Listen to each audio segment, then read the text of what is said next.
আসসালামু আলাইকুম ওয়া রাহমাতুল্লাহি ওয়া বারাকাতুহু। প্রিয় শিক্ষার্থী বন্ধুরা, তোমরা কেমন আছো? আশা করি আল্লাহ তাআলা অশেষ রহমতে তোমরা ভালো আছো, সুস্থ আছো। প্রিয় শিক্ষার্থী বন্ধুরা, আজকের ভিডিওতে তোমাদেরকে স্বাগত জানাচ্ছি। আজকে আমরা আলোচনা করব জাতীয় বিশ্ববিদ্যালয়ের অধীনে গণিত বিভাগের অনার্স প্রথম বর্ষের নতুন সিলেবাস অনুযায়ী এবং নতুন কারিকুলাম অনুযায়ী যে সিলেবাস দেওয়া হয়েছে সেই অনুযায়ী আমরা মানবন্টন ও সিলেবাস নিয়ে আলোচনা করব। দেখো, আমাদের 2024-25 সেশন থেকে নতুন কারিকুলাম অনুযায়ী বা নতুন সিলেবাস অনুযায়ী আমাদের কি পড়াশোনা করতে হবে। আমরা জেনে নেব অনার্স প্রথম বর্ষের কি কোর্সগুলো আমাদের পড়তে হবে এবং কোন কোর্সে কত নম্বর থাকবে, বিস্তারিত ইনশাল্লাহ আমরা আজকের ভিডিওতে আলোচনা করব। তো প্রিয় শিক্ষার্থী বন্ধুরা, আলোচনা শুরু করা যাক। দেখো, আমরা এখানে অনার্স প্রথম বর্ষের কোর্সগুলোকে তিনটা ভাগে ভাগ করে নেব। প্রথম ভাগটি হচ্ছে আমাদের মেজর, তারপর হচ্ছে নন মেজর, তারপর হচ্ছে আমাদের কম্পালসরি সাব কোর্স আছে।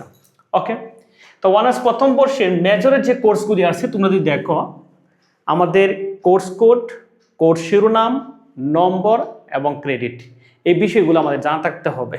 হ্যাঁ, অবশ্যই প্রথমে তোমাকে জানতে হবে কোর্স কোড। কোর্স কোড খুবই ইম্পর্ট্যান্ট। দেখো, তোমাদের যখন অনার্স ফার্স্ট ইয়ারের ফাইনাল পরীক্ষা রুটিন দিবে তখন কিন্তু রুটিনে কোর্স কোড লেখা থাকবে, কোর্সের শিরোনাম বা কোর্সের টাইটেল লেখা থাকবে না। তোমাকে কোর্স কোড দেখে তোমাকে জেনে নিতে হবে, তোমাকে বুঝতে হবে কোর্স শিরোনাম অর্থাৎ কোন কোর্সটি তোমাদের কত তারিখে পরীক্ষা হবে। তার মানে কোর্স কোডটি খুব ইম্পর্ট্যান্ট। হ্যাঁ, তুমি একটু খেয়াল করে দেখো, কোর্স কোড হচ্ছে 21-3701 213701। হ্যাঁ, ফান্ডামেন্টাল অফ ম্যাথমেটিক্স কোর্সের নাম হচ্ছে ফান্ডামেন্টাল অফ ম্যাথমেটিক্স। আর এই কোর্সের মোট নম্বর থাকবে কত? 100 নম্বর থাকবে। ক্রেডিট হচ্ছে কত? 4। তোমরা জানো 100 নম্বরের ক্রেডিট হচ্ছে 4, তার মানে 25 নম্বরের জন্য 1 ক্রেডিট। তাহলে 100 নম্বরের ক্রেডিট কত হবে? 4। যদি 50 নম্বর হয় সেক্ষেত্রে ক্রেডিট হবে কত? 2। কত ক্রেডিট হবে? 2 ক্রেডিট হবে। তাহলে আমাদের ক্রেডিট হচ্ছে 4। একটু খেয়াল করে দেখো, এখানে আমাদের 2 নম্বর যে কোর্সটি হচ্ছে 213703। প্রথমটা হচ্ছে দেখো, শেষে দেখো 1 আর এখানে কিন্তু 3, এরপরটা 5। ওকে, মনে রাখার কৌশল হচ্ছে যখন অনার্স ফার্স্ট ইয়ারে কিন্তু তোমাদের শুরুতে 21 থাকবে। কি থাকবে? শুরুতে থাকবে সবসময় 21 থাকবে। 21 21 21 21, দেখো 21 21 21, প্রত্যেকটাতে দেখো 21 আছে।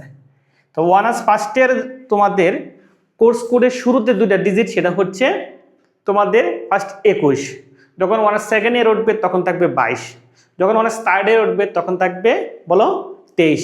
যখন অনার্স ফোর্থ ইয়ার উঠবে তখন কত থাকবে? তখন থাকবে 24। তাহলে 21 22 23 24 এই 4 বছরের কোর্স। ওকে, তারপরে হচ্ছে ম্যাথমেটিক্সের কোড আছে একটা, সেটা হচ্ছে তোমার 37। এই 37 দেখো, 37 37 37 37 ম্যাথের কোড এটা। হ্যাঁ, তাহলে এখানে আমরা মনে রাখবো 21 থাকবে সবসময় শুরুতে 2টা ডিজিট, তারপরে 2টা হচ্ছে ম্যাথমেটিক্সের জন্য হচ্ছে 37। ওকে, হ্যাঁ, তারপর হচ্ছে 01 03 05। যদি প্র্যাকটিক্যাল হয় সেক্ষেত্রে জোর হবে, যদি প্র্যাকটিক্যাল না হয় সেক্ষেত্রে বেজুরগুলো আসবে 1 3 5 7 9 11 এভাবে আসবে। তা যাই হোক, প্র্যাকটিক্যাল এজন্য 6 আসছে। তাহলে আমরা বলছিলাম 2 নম্বর কোর্সটি, হ্যাঁ, 21-3703 ক্যালকুলাস পার্ট 1। এই কোর্সের নম্বর থাকবে 100, ক্রেডিট হচ্ছে কত? 4। ওকে, ক্লিয়ার? হ্যাঁ, তারপরে হচ্ছে আমাদের 3 নম্বরটা দেখো, 21-3705 linear algebra part 1, analytic geometry part 2। এটা কি হবে? পার্ট 2 হবে। সরি, এটা পার্ট 2। ওকে, পার্ট 2। একটু চিন্তা করে দেখো, আগের সিলেবাসে অর্থাৎ পুরাতন সিলেবাসে লিনিয়ার অ্যালজেব্রা একটা কোর্স ছিল এবং analytic geometry and vector geometry একটা কোর্স ছিল। এখন নতুন সিলেবাসে দুটাকে একসাথে করছে, অর্থাৎ ফার্স্ট পার্ট 1 পার্ট 2, প্রথম খণ্ড দ্বিতীয় খণ্ড 2টা ভাগে ভাগ করছে। এই 2টা মিলে তোমাকে 100 নম্বর থাকবে। অর্থাৎ লিনিয়ার অ্যালজেব্রা থাকবে তোমাদের 50 আর অ্যানালাইটিক জিওমেট্রি থাকবে কত? 50। 50 আর 50 তোমাদের 100 নম্বরে। একদিনে পরীক্ষা হবে, একই সাথে একই প্রশ্নপত্রে 2টা কোর্সে ফার্স্ট পার্ট 1 পার্ট 2 একসাথে হবে। ওকে, ক্লিয়ার? হ্যাঁ, তারপরে হচ্ছে তোমাদের এই যে তোমাদের একটা প্র্যাকটিক্যাল আছে, হ্যাঁ ম্যাথমেটিক্যাল একটা প্র্যাকটিক্যাল আছে, ম্যাথ ল্যাব। এটা তোমার 100 নম্বর থাকবে, এটা 4 ক্রেডিটের, ঠিক আছে। এটা কোড নাম্বার হচ্ছে 2137, হ্যাঁ 06। একটু খেয়াল করে দেখো, এই যে আমাদের মেজর যে কোর্সগুলি আছে, এই মেজর কোর্সগুলি মোট নম্বর হচ্ছে 400, 100 100 100 100, মোট কত 400। তার মানে 4 ক্রেডিট হচ্ছে কত, 4 4 16 ক্রেডিট। তাহলে আমাদের মেজরে টোটাল নম্বর হচ্ছে কত 400, আর টোটাল ক্রেডিট কত 16। ক্লিয়ার? এখন আমরা দেখব এখানে আমাদের নন মেজরে এখানে 4টি কোর্স আছে। কয়টা আছে? 4টি আমাদের কোর্স আছে। এই 4টার মধ্যে আমাদের যে কোনো 2টা নিতে হবে। যে কোনো কয়টা? 2টা। তুমি যে কলেজে, সেই কলেজে তোমার বন্ধুরা এবং তোমার টিচাররা কোনটা সাজেস্ট করে, তুমি সেই 2টাই নিবা। এখন যদি তোমার মন চায় না আমি এককভাবে আমি যে এই 2টা নিতে চাই, আমার বাকি সহপাঠীরা বা ক্লাসমেটরা, হ্যাঁ আমার বন্ধুরা যেটা নিক না কেন আমি এই 2টা নিব, তুমি নিতে পারবে, সমস্যা নেই, তুমি তোমার ইচ্ছা নিতে পারবে। তবে সহপাঠী একসাথে পরীক্ষা নিলে এই যে তোমার একটু সুযোগ সুবিধা, সবাই মিলে একসাথে পড়াশোনা করলে, হ্যাঁ যে কোনো বিষয় নিয়ে আলোচনা করতে পারো, হ্যাঁ সেই সুবিধা আছে। এজন্য তোমার কলেজে, তোমার ডিপার্টমেন্টে, তোমাদের সহপাঠীরা যে যে কোর্সগুলো নেবে তোমরা এগুলো নেওয়ার চেষ্টা করো ইনশাআল্লাহ। হ্যাঁ এরপর তুমি যদি এককভাবে যদি নিতে চাও আমি এই 2টাই নিব, অন্যান্য নেক বা না নেক, তাহলে তুমি নিতে পারবা। তা যে কোনো 2টা। দেখো এখানে হচ্ছে 1 নম্বরে হচ্ছে তুমি ফিজিক্স নিতে পারো, তারপর হচ্ছে 2 নম্বর হচ্ছে তুমি কেমিস্ট্রি নিতে পারো, 3 নম্বর হচ্ছে তুমি স্ট্যাটিস্টিক্স পরিসংখ্যান নিতে পারো, 4 নম্বর হচ্ছে ইকোনমিক্স নিতে পারো, ঠিক আছে না? সাধারণত আমি বলবো তোমাদেরকে ধরো 2টা ধরে, কেমিস্ট্রি এবং হচ্ছে ফিজিক্স, এই 2টা যদি নাও। কোনটা কোনটা বললাম? ফিজিক্স এবং কেমিস্ট্রি। তোমার যদি ফিজিক্স নাও তাহলে ফিজিক্সে হচ্ছে তোমার 150 নম্বর, অর্থাৎ একটা কোর্স হচ্ছে ফিজিক্স 1 আর ফিজিক্স 2। ফিজিক্স 1 হচ্ছে 100 আর ফিজিক্স 2 তো হচ্ছে 50। 100 নম্বরের জন্য ক্রেডিট হচ্ছে 4, 50-এর জন্য ক্রেডিট হচ্ছে কত 2, অর্থাৎ 150 নম্বরের। তার মানে এই যে নন মেজরে তোমাকে মোট 300 নম্বর কি করতে হবে, 300 নম্বরের জন্য পড়তে হবে। তাহলে ফিজিক্স 2 নাও 150, 150। তাহলে তোমার কেমিস্ট্রির জন্য পড়তে হবে কি 150-এর জন্য। কেমিস্ট্রি ঠিক আছে, কেমিস্ট্রি 1 তার ক্রেডিট হচ্ছে এখানে আমাদের 4, 100 নম্বরে। আর কেমিস্ট্রি এই 1-এর উপর কি আছে, আমাদের কেমিস্ট্রি পার্ট 1-এর উপর প্র্যাকটিক্যাল আছে, এখানে 50 নম্বর, ক্রেডিট হচ্ছে 2। তাহলে আমরা 2টা যদি নেই তাহলে ক্রেডিট কত হবে, টোটাল ক্রেডিট হবে 12। কারণ যে কোনো আমাদের কি নিতে হবে, 2টা নিতে হবে, যে কোনো কি 2টা নিতে হবে। আচ্ছা তাহলে এখানে 6, তুই ফিজিক্স নেই তাহলে ক্রেডিট হবে 6, আর যদি কেমিস্ট্রি নেই তাহলে হবে 6, 6-এর চেয়ে কত হবে 12 হবে। তুমি যদি বলছো না আমি স্ট্যাটিস্টিক্স নিব, কি কি আছে তাহলে এখানে? ফিজিক্স, তারপরে হচ্ছে কেমিস্ট্রি, তারপর হচ্ছে স্ট্যাটিস্টিক্স, তারপর হচ্ছে ইকোনমিক্স। ইকোনমিক্স নিলে তোমাকে এই 2টা পড়তে হবে, মানে যেটাই নেও তুমি, যে কোনো 2টা। তুমি ইকোনমিক্স নিলে এই 2টা পড়তে হবে, স্ট্যাটিস্টিক্স নিলে এই 2টা পড়তে হবে, হ্যাঁ। আবার যদি কেমিস্ট্রি নিলে এই 2টা পড়তে হবে, এটা। তাহলে এই যে 4টা থেকে যে কোনো তোমার 2টা চয়েস করতেই হবে, 300 নম্বর পড়তে হবে। নর্মালি কত পড়তে হবে? 300। আর আরেকটা বিষয় হচ্ছে কম্পালসারি, বাধ্যতামূলকভাবে তোমাকে এগুলো পড়তেই হবে, যে যে সাবজেক্ট নিয়ে অনার্স করুক না কেন, physics, chemistry, math, biology, others, হ্যাঁ তোমার অন্য ফ্যাকাল্টি, তোমার ব্যবসা শিক্ষা, তারপরে হচ্ছে তোমার আর্টসের যে বাংলা, ইংরেজি, ম্যানেজমেন্ট, যেদের এগুলো তাকে পড়তে হবে, এটা সবার জন্য বাধ্যতামূলক। এখানে কি কি আছে? এখানে হচ্ছে তোমার history of Bangladesh, language, culture and identity, বাংলাদেশের ইতিহাস, ভাষা, সংস্কৃতি ও কি, তাহলে আমাদের আইডেন্টিটি, এই যে আছে এর উপর আছে আমাদের নম্বর কত 104 ক্রেডিটের। তারপরে হচ্ছে আমাদের আইসিটি প্র্যাকটিক্যাল ল্যাব আছে, এখানে হচ্ছে আমাদের আইসিটি হবে 75 নম্বরের পরীক্ষা হবে, সাথে হচ্ছে কি আমাদের বলো 25 নম্বরের একটা প্র্যাকটিক্যাল আছে, এই টোটাল হচ্ছে 4, 3 আর 1 4, মানে আইসিটিতে 4 ক্রেডিটের এবং বাংলাদেশের ইতিহাস নিয়েও কি 4 ক্রেডিটের, তার 4 4 কত হলো 8। তাই একটু খেয়াল করে দেখো এখানে তোমরা যদি দেখি আমরা, তাহলে আমাদের কম্পালসারি ক্রেডিট কত 8, অর্থাৎ 200 নম্বর। তাহলে কম্পালসারি হচ্ছে আমাদের কত নম্বরের, এটা হচ্ছে আমাদের 200 নম্বরের। আর নন মেজর হচ্ছে আমাদের 300 পড়তে হবে 300 নম্বরের জন্য, আর মেজরের জন্য পড়তে হবে আমাদের কত 400 নম্বরের জন্য পড়তে হবে। ওকে, তাহলে আমরা যদি যোগ করি এটা, তা দেখো 400, 300, 200, টোটাল কত 900। তাহলে অনার্স প্রথম বর্ষে তোমাকে মোট নম্বর হচ্ছে কত 900। আর ক্রেডিট কত, মেজরের জন্য ক্রেডিট হচ্ছে 16, নন মেজর ক্রেডিট হচ্ছে 12 এবং কম্পালসারি জন্য হচ্ছে 8। এই টোটাল যদি 3টা যোগ করি তাহলে কত হবে 36। তাহলে এই ছিল তোমাদের সিলেবাস। এখন আমরা ম্যাথের জন্য অর্থাৎ মেজরের জন্য এই যে আমাদের যে অধ্যায় কোর্সগুলি আছে, এই কোর্সের অধ্যায় ভিত্তিক আমরা দেখব কিভাবে হয় এবং কিভাবে আমাদের প্রশ্নটা হবে, প্রশ্ন কিছু নমুনা দেখাবো ইনশাআল্লাহ। তাহলে প্রিয় শিক্ষার্থী, এখন আমরা আলোচনা করব ইনশাল্লাহ মেজরের যে কোর্সগুলি আছে সেই কোর্স নিয়ে আমাদের মানবন্টন নিয়ে ওটা আলোচনা করবো ইনশাআল্লাহ। প্রিয় শিক্ষার্থী বন্ধুরা, দেখো মেজরের আমাদের কয়টি কোর্স আছে? এখানে 4টি আছে, তাই না? তাহলে এখান থেকে প্রথম যে কোর্সটি আছে সেটা হচ্ছে ফান্ডামেন্টাল অফ ম্যাথমেটিক্স। হ্যাঁ, এটা নম্বর কত? 100। ক্যালকুলাস পার্ট 1 এটা নম্বর হচ্ছে 100। তারপর linear algebra and analytic geometry এটা নম্বর হচ্ছে কত? 100 নম্বরের পরীক্ষা হবে। আর এটা হচ্ছে আমাদের প্র্যাকটিক্যাল। তা আমি মূলত তোমাদের এই 3টা নিয়ে আলোচনা করব। সেটা হচ্ছে fundamental of mathematics, calculus part 1, linear algebra part 1, analytic geometry part 2। ওকে, একটু খেয়াল করে দেখো, তোমাদের এখানে 100 নম্বরের পরীক্ষা হবে। কত নম্বরের হবে? 100 নম্বর। এটাকে আমরা 2টা ভাগে ভাগ করে ফেলবো। কয়টা ভাগে? 2টা ভাগে। একটা হবে রিটেন, এটা হচ্ছে আমাদের রিটেন, আর এটা হচ্ছে আমাদের ইন কোর্স। তাহলে 100 নম্বরের মধ্যে আমাদের 80 নম্বরের পরীক্ষা হবে, যা আমাদের কেন্দ্রেতে গিয়ে, অন্য কলেজে গিয়ে, অর্থাৎ কেন্দ্রে যেখানে হবে সেখানে গিয়ে পরীক্ষা দিতে হবে, নিজের কলেজে না। আর এই ইন কোর্স হচ্ছে আমাদের 20 নম্বর থাকবে। আমরা যে ডিপার্টমেন্টে পড়ি, যে কলেজে পড়ি, সেই কলেজের টিচাররাই পরীক্ষাটা নিবে ইন কোর্স। এর কত? 20 নম্বর। তাহলে 100-র মধ্যে আমাদের 80 হবে রিটেন, তত্ত্বীয়, আর 20 হচ্ছে ইন কোর্স, অর্থাৎ ইন্টারনাল এক্সটার্নাল।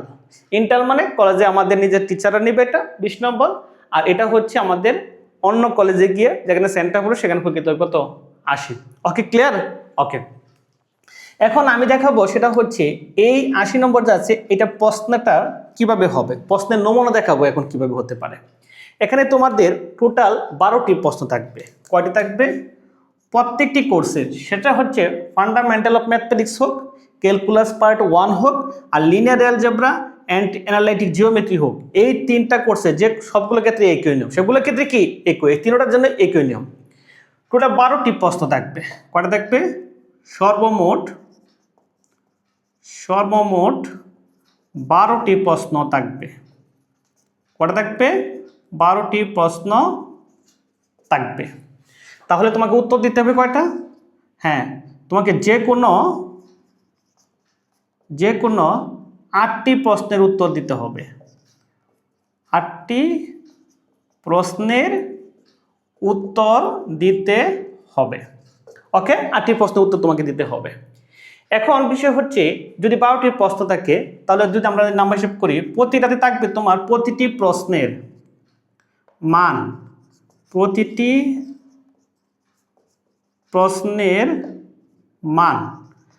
প্রশ্নের মান হচ্ছে 10 করে। কত করে? 10। তাহলে কয়টা প্রশ্ন থাকবে এখানে? থাকবে আমার 12টা। তাহলে আমি বলতে পারি 12 সাথে 10 গুণ করলে কত হবে? 120। তাহলে 120 নম্বরের পরে নম্বর আমাদের প্রশ্নপত্রে থাকবে। আর আনসার করতে হবে কতটা? 8টা। তাহলে আমাদের 8টা 10 করে, এই হচ্ছে 80। তার মানে তোমার প্রশ্নপত্রে মোট নম্বর থাকবে কত? 120। আর তোমাকে আনসার করতে হবে 8টা, তার 8 কত হচ্ছে 80। ওকে, হ্যাঁ। এখন প্রশ্ন হচ্ছে প্রশ্নগুলো কিভাবে থাকবে। প্রশ্ন হচ্ছে ঠিক এইভাবে, একটু দেখে নাও, আমি দেখাচ্ছি, একটু নমুনা দেখাচ্ছি। 1 নাম্বার প্রশ্ন, 2 নাম্বার প্রশ্ন, 3 নাম্বার প্রশ্ন, ওকে, 4 নাম্বার প্রশ্ন, 5 নাম্বার প্রশ্ন, তারপরে হচ্ছে তোমার 6 নাম্বার প্রশ্ন। ঠিক এইভাবে তোমার কয়টা প্রশ্ন থাকবে? প্রশ্নে থাকবে তোমার 12টি প্রশ্ন থাকবে। বলবে যে কোনো 8টি প্রশ্নের উত্তর দাও। এখন প্রশ্নকর্তা যিনি প্রশ্ন করবেন, যেহেতু প্রত্যেকটা প্রশ্নের নম্বর কত, প্রত্যেকটা প্রশ্নের মান হচ্ছে 10। কত? 10। তাহলে প্রশ্নকর্তা যদি মনে করে আমি 1 নম্বরে, মনে করো সাপোজ 1 নম্বরে 2টা প্রশ্ন দিব, ঠিক না? তাহলে এটা হবে 5 নাম্বার, এটা হবে 5 নাম্বার, 5 5 মিলে কত? 10।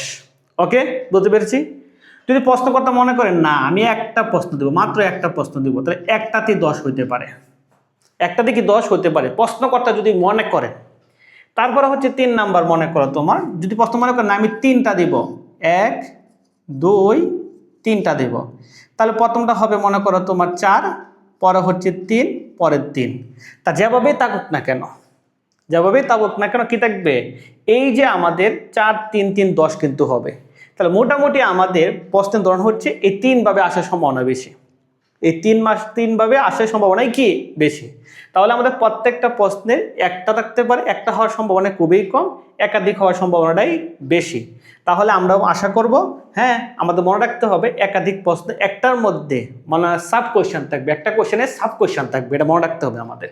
তাহলে আমাদের কি করতে হবে, আমাদের প্রত্যেকটা কোর্সের যে অধ্যায়গুলি আছে সে প্রত্যেকটা অধ্যায়ের মনে করো তুমি ফান্ডামেন্টাল অফ ম্যাথমেটিক্স হিসাব করো, তোমার যদি এটা হিসাব করো তাহলে এখানে কয়টা অধ্যায় রয়েছে, ঠিক এখানে অধ্যায় রয়েছে তোমার 9টা অধ্যায় রয়েছে। কয়টা অধ্যায় রয়েছে? 9টা অধ্যায় রয়েছে, ঠিক আছে। তো 9টা অধ্যায় যদি থাকে এখানে, তো 9টা অধ্যায় কি তোমাকে পড়তে হবে? হ্যাঁ, তুমি যদি চাও তোমাকে পড়া উচিত, 9টা অধ্যায় ধারণ রাখা উচিত। এখন তুমি যদি বলো স্যার আমি এত অধ্যায় পারবো না, তখন তোমাকে পড়তে হবে অবশ্যই কমপক্ষে 7টা পড়তে হবে। যদি তুমি ফুল আনসার করতে চাও কমপক্ষে কটা পড়তে হবে? 7টা পড়তে হবে। এবং যে গুরুত্বপূর্ণ যে অধ্যায়গুলি আছে সেটা তোমাকে পড়তে হবে, ঠিক আছে, যেখান থেকে প্রশ্ন আসার সম্ভাবনাই বেশি সেগুলো তোমাকে পড়তে হবে। আর তুমি যদি এমন যদি হয় যদি কোনো অধ্যায় যদি স্কিপ করে ফেলো, তো পরীক্ষার সময় এমন সম্মুখীন হতে পারো তুমি, সেটা হচ্ছে অর্থাৎ 3 নাম্বার প্রশ্নের এ আর বি কমন পড়ছে, সে কিন্তু কমন পড়ে নাই, তখন কিন্তু তুমি 10 নাম্বার না তুমি 7 নাম্বার আনসার করতে পারবে, ঠিক এই প্রবলেমটা পড়তে পারে। তাহলে এই জন্য তোমরা কি করবা, 7টা অধ্যায় কমপক্ষে খুব ভালো করে চেষ্টা করবা, যে কোনো এক পাশ থেকে পড়বা, 1 থেকে 7 পর্যন্ত শেষ করো, তাহলে প্রশ্নটা এইভাবে থাকবে। অর্থাৎ ধারাবাহিকতা হচ্ছে কোনো এই সাধারণত প্রশ্নগুলো এরকমই হয় যদি জানার চিন্তা ভাবনা করি। 1 নম্বরের প্রশ্নটা প্রথম অধ্যায় দিকে হয়, পরের অধ্যায়টা মনে করো 2-3-এর মধ্যে হবে, স্বাভাবিক মনে করে ধরে নিচ্ছি, অর্থাৎ সিরিয়াল অনুসারে যাবে। এরকম না 9 নম্বর অধ্যায়টাকে প্রথম প্রশ্নে দিল, এরকম সাধারণত করে না, অর্থাৎ 9 নম্বর অধ্যায়ের যে প্রশ্নগুলো সেটা আমাদের 12 নম্বর প্রশ্নেই থাকবে, সাধারণত এই সিরিয়ালই হয়। অর্থাৎ আমাদের বইটা যেভাবে ঠিক সিরিয়ালে যে অধ্যায়ভিত্তি আছে প্রশ্নগুলো ঠিক এভাবে দেওয়ার চেষ্টা করে ইনশাআল্লাহ। এইভাবে আমাদের কি থাকবে, আমাদের এই মেজরের 100 নম্বরের প্রশ্ন ঠিক মানবন্টনটা হচ্ছে এটা। আশা করি প্রিয় শিক্ষার্থী বন্ধু তোমরা বুঝতে পেরেছ। এরপরও যদি তোমাদের কোনো যদি জানার থাকে, তোমাদের যদি কোনো প্রশ্ন থাকে, তো অবশ্যই তোমরা আমাকে এই হোয়াটসঅ্যাপ নাম্বারে অবশ্যই যোগাযোগ করবা। আমার ইউটিউবে তোমাদের ডেসক্রিপশনটাতে আমার এই লিঙ্ক দেওয়া আছে, তোমরা এখানে অবশ্যই যোগাযোগ করলে আমি যতটা আনসার দেওয়ার করবো চেষ্টা করবো ইনশাআল্লাহ। প্রিয় শিক্ষার্থী বন্ধুরা, তোমাদের জন্য দোয়া রইল, শুভকামনা রইল, তোমরা ভালো থাকো সে প্রত্যাশা রেখে আজকের মতো বিদায় নিচ্ছি। আল্লাহ হাফেজ। আসসালামু আলাইকুম ওয়া রাহমাতুল্লাহি ওয়া বারাকাতুহু।